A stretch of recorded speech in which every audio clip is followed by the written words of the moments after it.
같이 성탄, 성탄, 하나님께 영광, 하나님께 영광, 사람들 중에 평화. 사람들 중에 평화. 예수님이 이 땅에 탄생하신 것이 하나님께는 영광이고 사람들 중에는 평화라고 하는 말인데, 이 말이 무슨 말인지 같이 은혜를 나누기 원합니다. 누가복음 2장에서 같이 읽어보죠. 시작. 그때 가이사 아구스토가 영을 내려 천하로 다 호적하라 하였으니 이 호적은 구레뇨가 수리아 총독되었을 때 처음 한 것이라. 모든 사람이 호적하러 각각 고향으로 돌아가매. 가이사라고 하는 사람은 시저고 영어로 독일 말로 케사르예요. 우리가 학교에서 배운 케사르, 시저 같은 사람인데, 이 아구스토는 옥타비아누스예요. 옥타비아누스인데 악티움 해전에서 그 안토니우스하고 클레오파트라 이렇게 연합군을 이기게 되고 로마의 황제가 되죠. 황제가 돼서 그 사람이 바로 아구스토인데, 그 앞에다가 이름을 시저를 붙여서 그 다음부터 황제들마다 시저라고 이름을 붙이게 되죠. 그게 됐는데, 이 사람이 이제 로마를 엄청 크게, 그 당시는 가장 강하고 큰 나라가 로마예요. 그 로마를 통치하니까 얼마나 또 마음이 좋겠어요. 그래가지고 이 어거스틴이 이기기 어려운데 자기가 전쟁에 이기고 황제가 돼서 너무 좋아서 그랬는지, 야, 인구 한번 쉬어봐라, 숫자 한번 쉬어봐라, 얼마나 사는지, 내 나라에 백성이 얼마나 되나 한번 조사해봐라. 그게 바로 호적이에요. 호적. 오늘날로 말하면 인구 센서스 하는 거예요. 인구 조사해라. 근데 이 호적은 구레뇨가, 수리아는 오늘날 시리아죠. 시리아 총독됐을 때 처음 했다. 이거는 하기 너무 어려운 거예요. 오늘날도 미국이 10년에 한 번 해요. 하기가 어려워서 돈이 많이 들어가서. 2000년 전에 이거 어려운 얘기예요. 컴퓨터도 없고 다 적어야 돼요. 적어야 되고 사람이 왔다 갔다 하면은 조사가 안 돼요. 그래가지고 그 당시에는 다 고향으로 돌아가서 거기 있어라. 그래가지고 고향으로 보내서 그렇게 조사를 하는 거거든요. 그래서 구레뇨가 총독되고 처음 한 거다. 모든 사람이 각각 고향으로 다 그렇게 돌아가게 되었다. 4절 말씀 시작. 요셉도 다윗의 집 족속이므로 갈릴리 나사렛 동네에서 유대를 향하여 베들레헴이라 하는 다윗의 동네로 그 약혼한 마리아와 함께 호적하러 올라가니 마리아가 이미 잉태하였더라. 요셉은 마리아의 약혼한 남편이죠. 근데 다윗의 집안이었기 때문에, 그래서 갈릴리 나사렛, 이스라엘의 저 북쪽이거든요. 거기서부터 베들레헴은 이스라엘의 남쪽이에요. 거기까지 다윗의 동네로 가는 거예요. 뭐 인구 조사하니까 다 가야 돼요. 그러니까 갈릴리에서 베들레헴까지가 100마일이에요. 100마일인데 그 직선거리로 100마일이고 그 직선거리에는 사마리아 사람들이 살아요.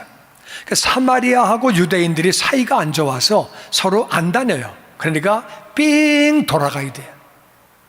그러니까 쉽게 말하면 5번 타고 샌디에고 가면 되는데 그 중간을 안 걸쳐서 가니까 저쪽으로, 동부 쪽으로, 하시엔다 하이 쪽으로 가가지고 돌아가는 거. 이해가 되세요? 모르면 몰라도 돼요. 그게 중요한 거 아니니까. 하여튼 왕창 돌아가니까 160마일이.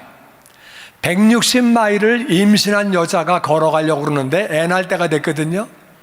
그 잘못하면 큰일 나죠. 그러니까 천천히 가야 돼요. 많이도 못 가. 그러니까 열흘 이상 걸려요. 그 이제 먼 거리인데 애 낳는 산모가 거기 갈 이유가 전혀 없어요. 베들레헴을 갈 이유가 없어요.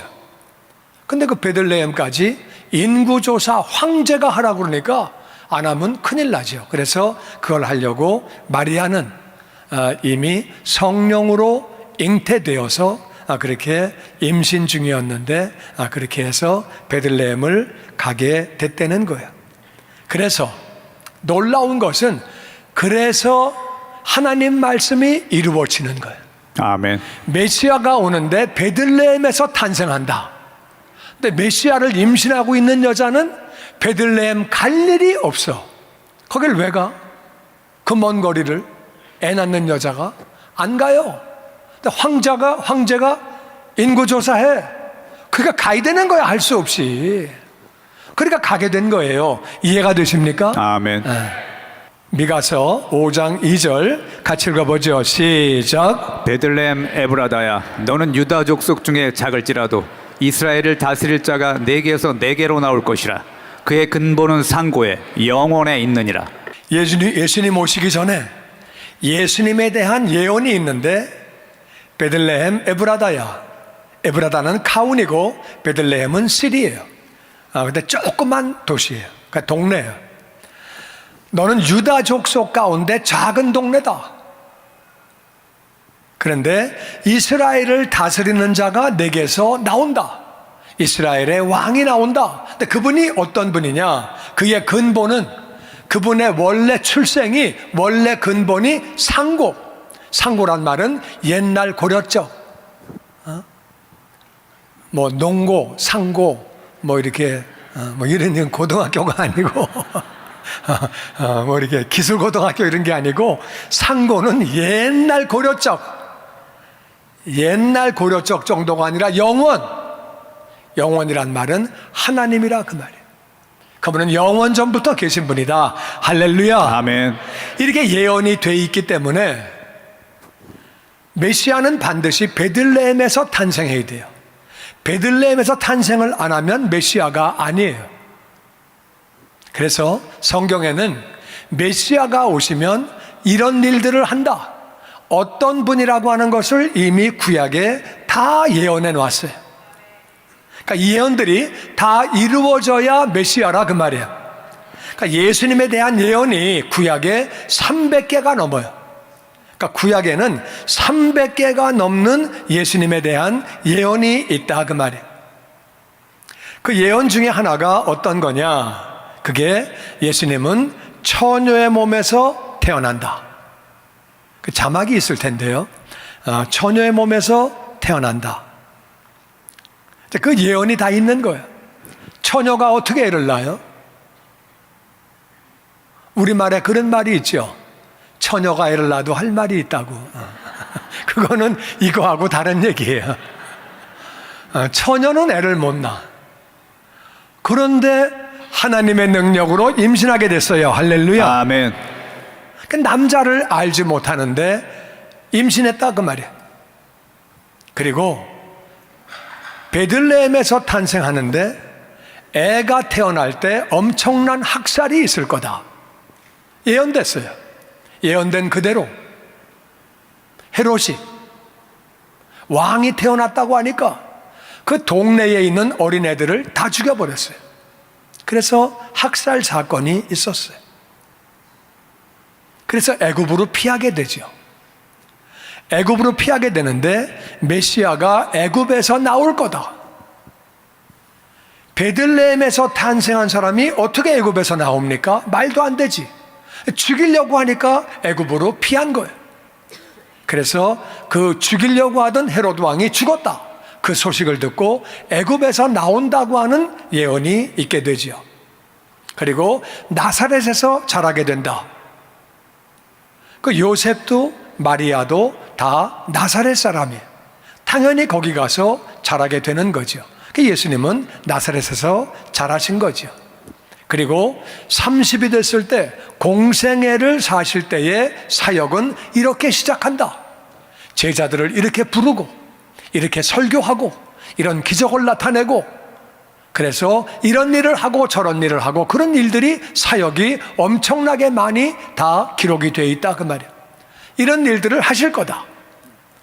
그러다가 제자에게 배신을 당하고 고난을 당하시고 채찍에 맞으시고 엄청나게 조롱과 수치와 모욕과 희롱을 당하시고 모든 고난을 당하시고 십자가에서 달려 죽으신다. 죽으실 거다. 이것이 예언되어 있고, 죽으신 다음에는 부활하신다. 할렐루야. 아멘. 이 예언이 다 있다 그 말이야. 이 많은 예언이 있는데 이게 다 이루어져야 예수님은 메시아가 되시는 줄로 믿습니다. 아멘. 구약시대에 죽은 사람 살린 사람들이 있어요. 바다를 가른 사람도 있어요. 엄청난 기적을 일으킨 사람들이 있다 그 말이에요. 근데 예수님에 대한 예언이 전부 다 있는 것들이 이루어진 것을 보면서 하나님은 메시아가 오시기 전에 이 예언을 다 기록한 거예요. 그러니까 이 예언들이 다 이루어지니까 이분이 바로 그리스도다, 이분이 메시아다. 할렐루야. 아멘. 그래서 베들레헴에 갈 일이 없는 마리아가 베들레헴을 가게 되고, 이 예언들이 다 이루어질 때 예수님은 우리의 메시아가 되고 구원자가 되시는 거예요. 할렐루야. 아멘. 아멘. 아멘. 근데요, 베들레헴이라는 말이 떡집이란 말이에요. 떡집. 벳이란 말이 집이에요. 집. House of bread. 떡집이란 말인데, 베들레헴이 예수님이 오셔서 나는 떡이다 말씀하셨어요. I am the bread of life. 나는 생명의 떡이다. 그러니까 떡이 떡집에서 태어나셨어요. 신기하잖아요. 떡이 떡집에서 나와야 맞는 거죠. 그 떡이 떡집에서 태어나셨어요. 그래서 베들레헴이라는 말은 떡집이에요.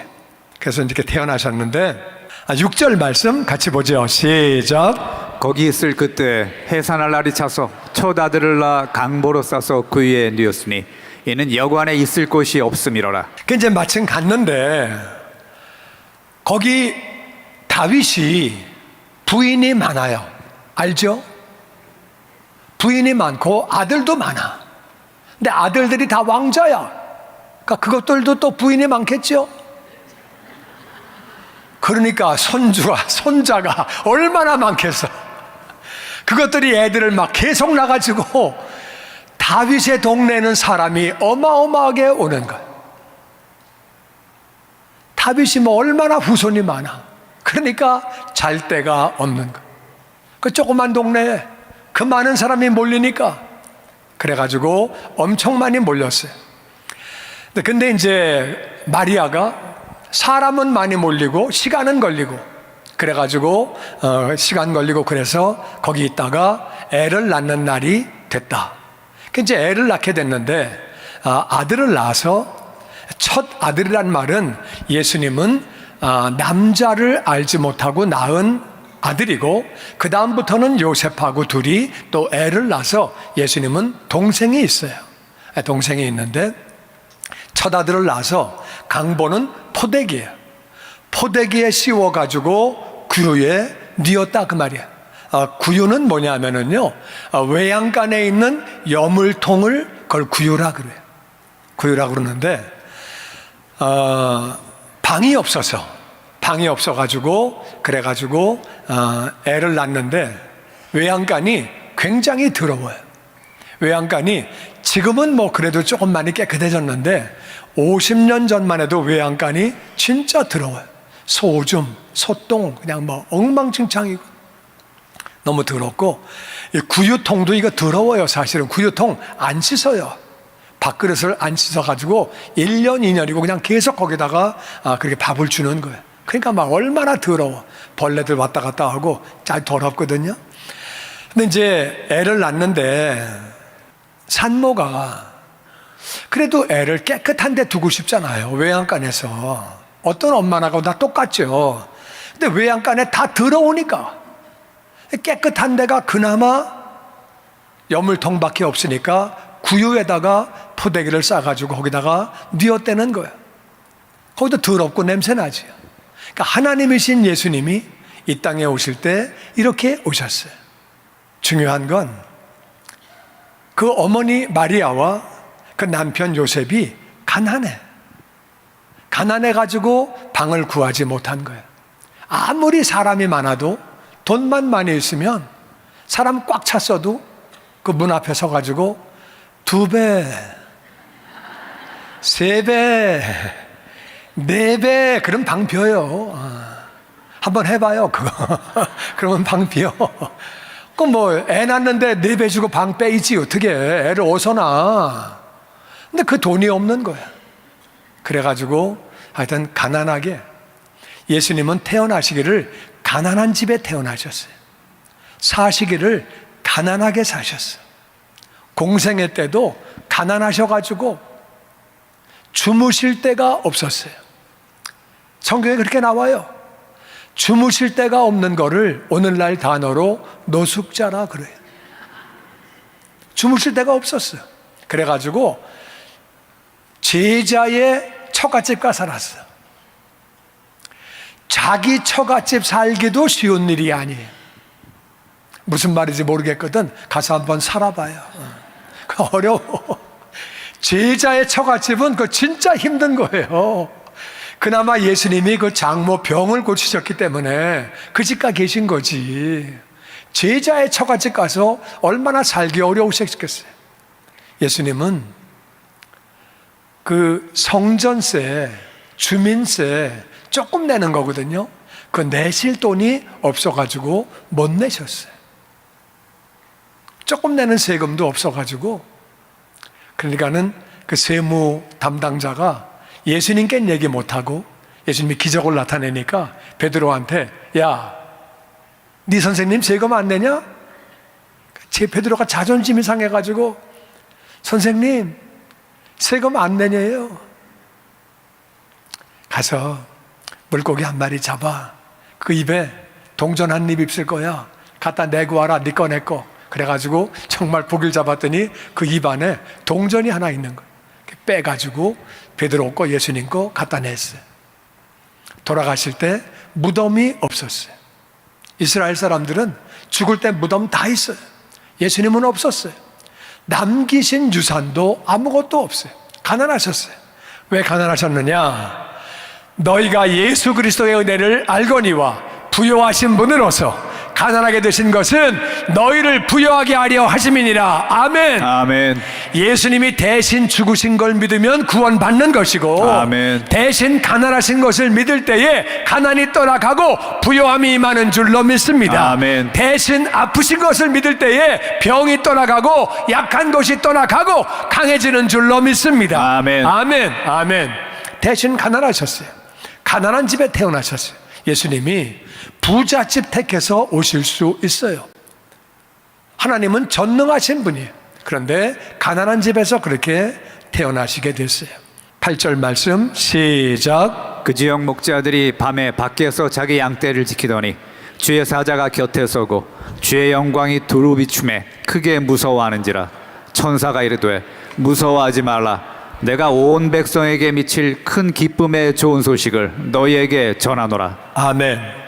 그 지역의 목자들이 밤에 밖에서 자기 양떼를 지키고 있었다. 밤에는 어떻게 지키느냐? 안 보이는데 깜깜한데 낮에는 풀 먹이고 밤에는 동굴 같은데 양들을 집어넣어요. 양들을 집어넣고 거기 이제 동굴 입구가 크면 가시나무로 이렇게 막아놓고 거기 가운데다가 거기서 목자가 누워서 거기서 자요. 그러니까 목자가 자면 양이 넘어가려고 그러면은 못 가게 하죠. 그래서 이제 그렇게 하고 양을 그렇게 지키는 거거든요. 그러니까 지켜가지고 양들을 지켜야 되니까 자는 둥 마는 둥 하면서 이렇게 누워 있는 거예요. 이렇게 가지고 이제 누워 있는데 그때 갑자기 주의 사자가 천사가 곁에 막 나타난 거예요. 나타나고 하나님의 영광이 갑자기 비추게 된 거예요. 그때 크게 무서웠대요.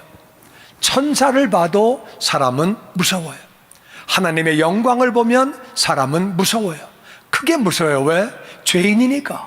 죄인은 천사를 보면 겁나고 하나님의 영광을 보면 더 겁나는 거죠.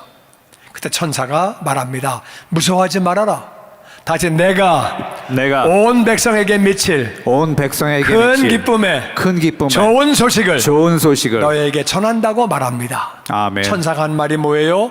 온 백성, 모든 백성에게 미친다는 말이 무슨 말이냐? 모든 백성에게 미칠. 영어로 보니까 그 밑에 두 번째 줄 Do not be afraid. I bring you good news of great joy that will be for all the people. 온 백성에게 미칠은 모든 사람들을 위한 이 예수님이 오신 소식, 이 복음은 모든 사람을 위한 소식인 줄로 믿습니다. 아멘. 온 백성을 위한 거예요. 영어로 보니까 for all the people, 모든 사람을 위한. 근데 모든 사람을 위한 건데 that will be, 그것은 모든 사람에게 좋은 소식이 될 거라는 거예요. 근데 이게 킹 제임스 버전을 보면은요 that shall be 그렇게 나와요. 이 큰 기쁨의 좋은 소식은 모든 백성들에게 전해져야 하는 줄로 믿습니다. 아멘. 그래서 이거를 좀 더 구체적으로 설명을 하면 온 백성을 위하여 온 백성에게 전해져야 하는, 아멘. 아멘. 온 백성에게 전해져야 하는 큰 기쁨의 좋은 소식. 큰 기쁨의 좋은 소식이 뭐예요? 그게 바로 성탄이에요. 아멘. 성탄인데 성자 예수님 탄생하신 거예요. 할렐루야. 아멘. 그래서 노엘이 무슨 말이야? 노엘 불렀죠? 아까 노엘이 무슨 말이야? 노엘은 불어예요. 불어로 노엘은 성탄이란 말이에요. 성탄. 그리고 큰 기쁨의 좋은 소식, 이게 바로 노엘이에요. 큰 기쁨의 좋은 소식, 예수님이 이 땅에 탄생하신 것이 온 백성을 위한 것이고, 아멘. 온 백성에게 전해져야 하는 것이고, 아멘. 큰 기쁨의 좋은 소식이다. 할렐루야. 아멘. 예수님이 탄생하신 것은 좋은 소식이고 큰 기쁨의 소식인 줄로 믿습니다. 아멘. 동의하시면 아멘. 아멘. 아멘. 그 소식을 전한다. 그래서 그 소식의 내용이 무엇인지가 구체적으로 11절에 나옵니다. 같이 읽어보죠. 11절 시작. 오늘 다윗의 동네에 너희를 위하여 구주가 나셨으니 곧 그리스도 주시니라. 너희가 가서 강보에 쌓여 그 위에 뉘어 있는 아기를 보리니 이것이 너희에게 표적이니라 하더니. 아멘. 오늘 다윗의 동네 베들레헴에 다시 너희를 위하여 너희를 위하여 나를 위하여 나를 위하여 구주, 세상을 구원하시는 주님, 구주 예수님이 메시아가 탄생하셨다. 할렐루야. 아멘. 그분이 바로 그리스도, 구약에 예언된 메시아, 바로 그분이 구원자, 바로 구원자 주님이시다. 할렐루야. 아멘. 주님이 탄생했는데 뭐 아기는 여기저기 다 낳을 수 있으니까 너희가 가서 강보에 쌓여서, 포대기 헝겊에 쌓여서 구유에 뉘어 있는 아기, 이런 아기는 없어요. 세상에 지금 전쟁 우크라이나가 하고 있어도 애를 여물통에다 두진 않아요. 6.25 때도 애를 여물통에 두지 않아요. 아무리 전쟁을 해도 여물통에 애를 낳진 않아. 그렇죠? 여물통 가봤어요? 거기 애기 못 넣어요. 어떻게 거기다 애기를 넣어? 포대기에 쌓여있는 애기가 여물통에, 구유에 뉘어 있을 텐데 그 애기를 보게 되면 이게 사인이다. 이게 바로 그분이 메시아라고 하는 사인이다. 할렐루야. 아멘. 근데 정말 그분들이 가서 보니까 그런 애가 있는 거예요. 그러니까 얼마나 놀랬겠어요. 여물통에 하나님이신 예수님이 그렇게 탄생하셔서 계시는 거예요. 그러면 천사가 계속해서 이렇게 말합니다. 13절 시작. 호련히 수많은 천군이 그 천사들과 함께 하나님을 찬송하여 이르되 지극히 높은 곳에서는 하나님께 영광이요 땅에서는 하나님이 기뻐하신 사람들 중에 평화로다 하니라. 아멘. 갑자기 엄청나게 많은 천사들이 나타나서 하나님을 찬송하는 거예요. 하나님을 찬양한 내용이 뭐냐? 지극히 높은 곳, 하늘나라죠. 하늘나라에서는 하나님께 영광이다. 아멘. 이게 왜 하나님께 영광이에요? 예수님 오신 게? 왜 하나님께 영광이에요? 이게? 어떻게 하나님이 인간의 몸을 입고 이 땅에 오셔? 어떻게 하나님이 죄인들을 위해서 어떻게 인간의 몸을 입고 이 땅에 오셔? 그리고 가난한 집에 태어나셔서 어떻게 여물통에 누워 계셔? 어떻게 하나님이 저렇게 하셔? 천사들이 볼 때 정말 기가 막히고 어떻게 이럴 수가 있을까? 어떻게 하나님이 죄인들을 이렇게 사랑하실까? 어떻게 인간의 몸을 입고 오실까? 막 너무 감동을 받아가지고 천사들이 하나님을 찬양하는 거예요. 할렐루야. 아멘. 근데 천사는요, 예수님 오신 게 천사에게는 사실은 베네핏이 아무것도 없어요. 천사가 예수님 오셔가지고 만사가 되는 게 아니에요. 이 천사가 되는 것도 아니야. 뭐 올라가는 게 아니라 그 말이에요. 그냥 천사는 천사야. 예수님 오신다고 뭐 변화되는 게 아무것도 없어요. 예수님이 오셔서 혜택받은 건 우리예요, 우리. 아멘. 지옥 갈 인생들이 천국 간다 그 말이에요. 할렐루야. 아멘. 그래서 천사가 하나님을 찬양했으면 우리야말로 하나님을 찬양해야 되는 줄로 믿습니다. 아멘. 아멘. 아멘. 주님의 영광교회 예배 장소와 시간을 알려드리겠습니다. 주일 예배와 금요 예배는 글로리 비전 센터에서, 수요일에는 호프 센터에서 예배를 드리고 있으며, 장소는 1801 사우스 그랜드 애비뉴, 워싱턴과 그랜드가 만나는 코너에 위치하고 있습니다. 주일 예배는 1부 8시에 전통 예배로 드려지고 있으며, 2부 예배는 10시 30분에 영광 예배로, 20대와 30대 청년들의 젊음 예배가 오후 1시에 3부 예배로 드리게 되며, 한편 영어권 EM 예배는 오후 1시에 호프센터 2층 하이웨이에서 예배가 있습니다. 수요 예배와 금요 예배는 오후 7시 30분이며 새벽 예배는 월요일에서 토요일까지 오전 6시에 예배가 있습니다. 주님의 영광교회 전화번호는 213-749-4500번입니다. 그리고 저희 웹사이트 주소는 www.gcjc.org로 들어가셔서 교회에 대한 자세한 소식과 주일 설교 및 라이브 예배 실황을 보실 수 있으며, 온라인 헌금을 하시기 원하시는 분은 교회 웹사이트에서 하실 수 있습니다. 지금까지 주님의 영광교회 설교 말씀에 참여하신 여러분 감사합니다.